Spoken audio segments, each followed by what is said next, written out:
How you doing, YouTube? Matt Massive Beer Reviews back with a best of list. My last best of list of the year. A People's Choice best of list.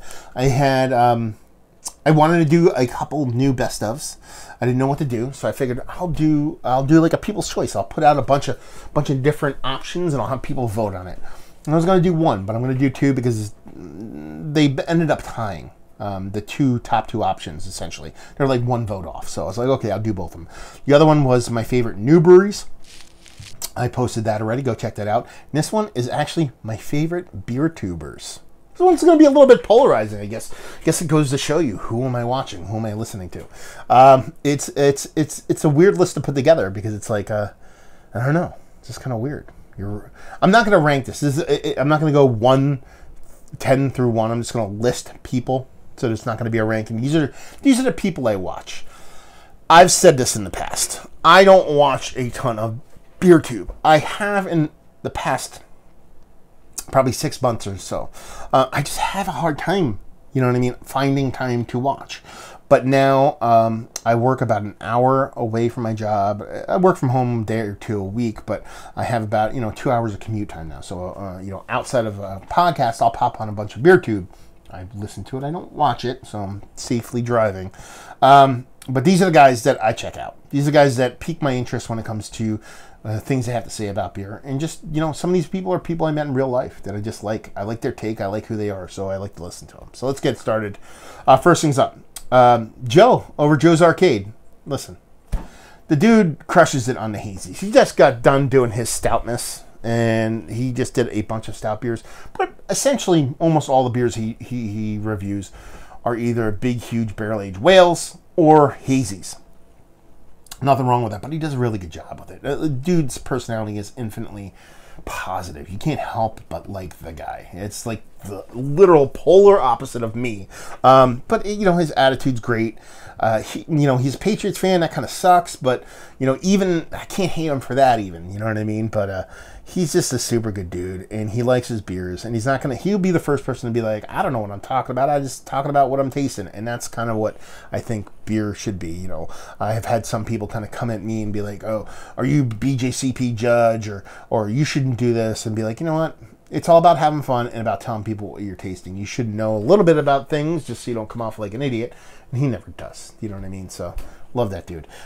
Chauncy over at Beer 510, not too far away from Joe. He doesn't do a lot of beer videos lately, but I just love his take. You know what I mean? You see a lot of people that put on airs and then kind of try to act the part or whatever. Chauncy just like, yo, man.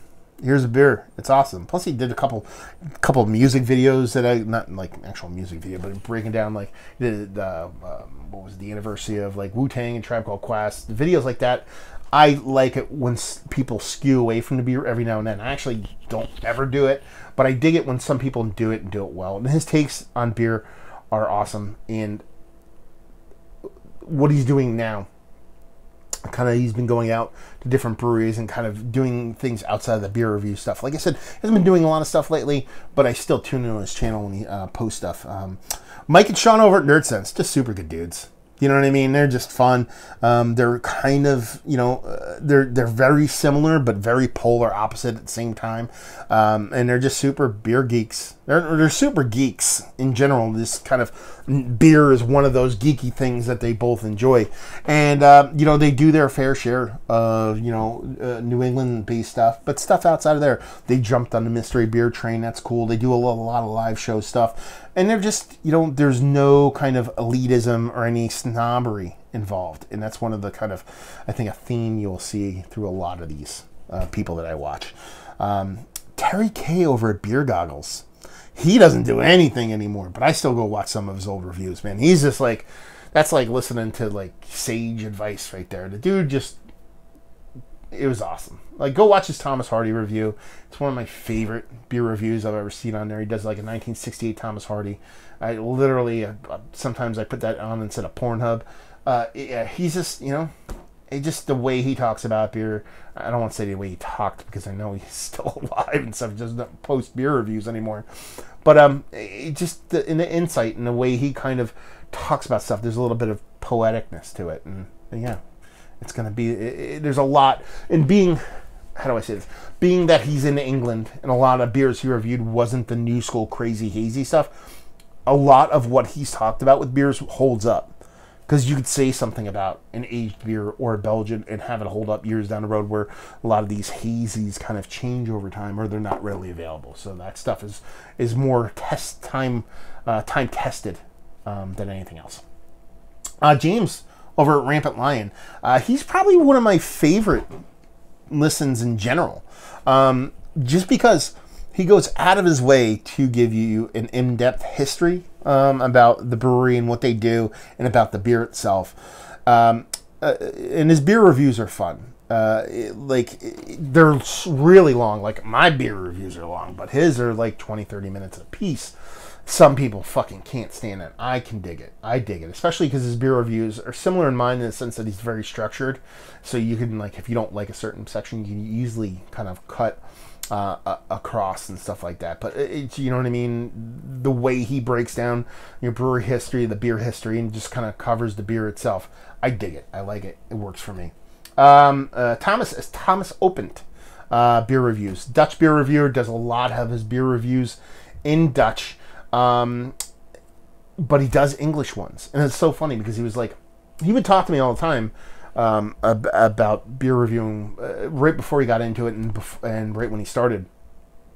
And he would always write to me in English, and it was just like I was writing to somebody else, and I was always kind of curious. I'd be like, oh, I wonder if he speaks English, you know, and you can write it or whatever. And he's like, I'm going to do an English review. Can you look at it for me real quick just to make sure it doesn't sound too shitty? And he did it, and I'm like, you just sound like a dude in the U.S. doing a fucking beer review. You know what I mean? Like, it didn't really sound all that much different than just a generic guy from the States doing one. So he actually has adopted that and started doing, like, you know, once every month or once a week he does a beer review in English, which is pretty cool. And he goes out of his way to do the beer review of the thing that you might not get in the States. So he's not going to cover a beer that a bunch of people in the States already covered in English. He's going to do a lot of this Dutch stuff for the Dutch, but then, like, the stuff that you might eventually get from over there in English. Super nice guy.